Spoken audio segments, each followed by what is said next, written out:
anyway, the company was going after a big market, something anyone in entrepreneurship should look at is this a big market if it works?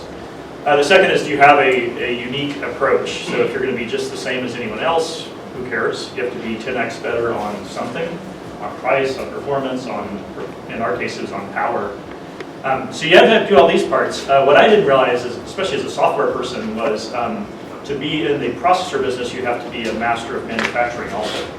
So I learned that the hard way. We went through a recall, and doing a recall in anything in that world when you're competing against Intel is the end of you. So what's funny is that company we raised, actually at the time, the most venture capital money ever, and then we went public at the last big IPO before the crash that happened in sort of the early 2000s. So that was one case that went to zero. And then VMware, ironically, didn't raise any venture capital money and is a $60 billion company now. So that probably tells you don't raise money from venture capitalists. If I had to guess. Most venture capitalists, when they're interviewing or people are pitching them, they find entrepreneurs who are passionate, or they're passionate about their product. Most entrepreneurs who are passionate about their product do not get funded by VCs. You know why? I mean, they're passionate about it. They haven't really tested it, they're just excited about it. Maybe they've tested, maybe they haven't. Yeah. They're attached to their own ideas. They're attached to their own ideas. That was Ryan, very good. It is much more important to be passionate about the problem you're solving than your product, because most of the time, your product isn't exactly the right solution. Believe it or not, somebody can go buy a television at Best Buy and crack it open and study every inch of that thing, all of the electronics, all of the organization, and then they can copy it and sell the exact same product unless there's a patent. Unless there's a patent. You're allowed to reverse engineer commercial products and make your own competitive one unless they have a patent.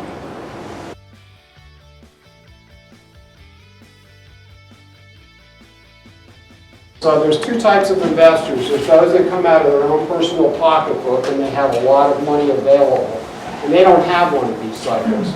And there's investors that actually put together their money in what we call a fund. So they'll raise money from the Tufts Endowment, pension funds, and so they'll raise it, say, in 2020, and pension funds need that money back to them in 2028. So the question is, well, if I'm approaching one of those and it's 2027, they only have 1 year left. They're probably not going to be able to invest with me. It's probably the most important first question to ask when you go on the road.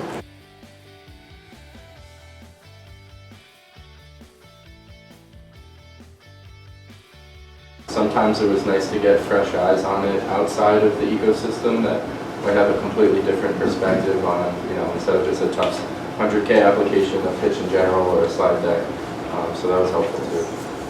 I think as you move forward toward the final, you start moving away from an overview pitch to a more detailed pitch. And I think a good tip would be, which we didn't really focus on at the time, and it's hard when you're working on a project to see what you're doing as an actual business, is to take a step back. And I mean, you say you're going to do a lot of things, we're going to do this, we're going to do this. Take a step back and put yourself in a physical location and say, okay, I'm going to personally have to talk to these people and go there, pay this invoice to get this.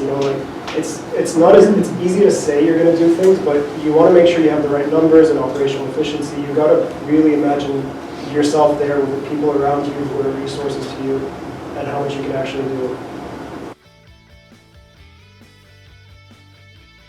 I would say take advantage of Tufts and see who's kind of bought in between staff and faculty, and then from previous jobs as well. I just happen to kind of have those relationships. And then geographically for us, because we're in Bangladesh, we started building out some of those relationships there. But I think the easiest access point is starting with Tufts, who's immediately around you, and then just having a lot of coffee chats. Just wait until you get 6 degrees out and you'll probably find